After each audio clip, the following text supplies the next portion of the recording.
Hello बच्चों, आपका मेरे चैनल साइलेंट राइटर में बहुत बहुत स्वागत है। आज हम लोग कारक के बारे में बात करने वाले हैं। कारक मतलब केस। चलिए देखते हैं कारक क्या होता है।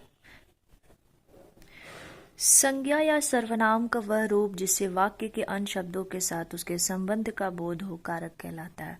जैसे संज्ञा या सर्वनाम का वो जो रूप है उससे वाक्य में जो भी अन्य जो शब्द हैं उसके साथ जो संबंध जो बताता है उसे हम लोग कारक कहते हैं। चलिए देखते हैं कारक के भेद। कारक के भेद। हिंदी में 8 कारक होते हैं। अब देखिए हिंदी में 8 कारक होते हैं। मैं आपको इस कारक को भी बताऊंगी, इसके चिन्ह को भी बताऊंगी और इसे वाक्य में प्रयोग कैसे करना है मैं ये भी पूरा अच्छे तरीके से समझाऊंगी। तो हम एक एक करके कारक, उनके चिन्ह और वाक्य में प्रयोग की बात करते हैं। कारक में पहला कारक है कर्ता कारक। इसका चिन्ह होता है ने। अब इसे वाक्य में प्रयोग देखते हैं। राजेश ने खीर खाई। तो ये जो है संज्ञा का जो है खीर के साथ संबंध बता रहा है कौन?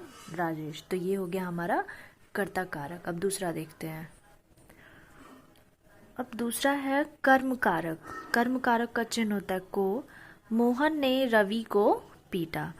ठीक। अब देखते हैं तीसरा कारक। तीसरा है करण कारक।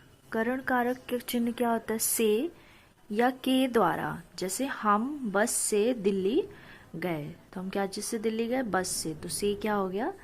करण कारक। चलिए चौथा देखते हैं। संप्रदान कारक। संप्रदान कारक का चिन्ह होता है के लिए। इसका वाक्य में पिता बच्चों के लिए फल लाए। पिता किसके लिए फल लाए? तो बच्चों के लिए। तो के लिए क्या हो गया? संप्रदान कारक। आइए पांचवा देखते हैं। अपादान कारक। अपादान कारक का चिन्ह से या जिससे हम लोग ये कह सकते हैं कोई चीज अलग हो रही है तो अलग होना। जैसे घोड़े से सवार गिर गए। घोड़े पे कौन बैठे थे सवार? वो क्या हुए? घोड़े से गिर गए। आइए फिर अब छठा देखते हैं। संबंध कारक जिसका चिन्ह है का, की, के।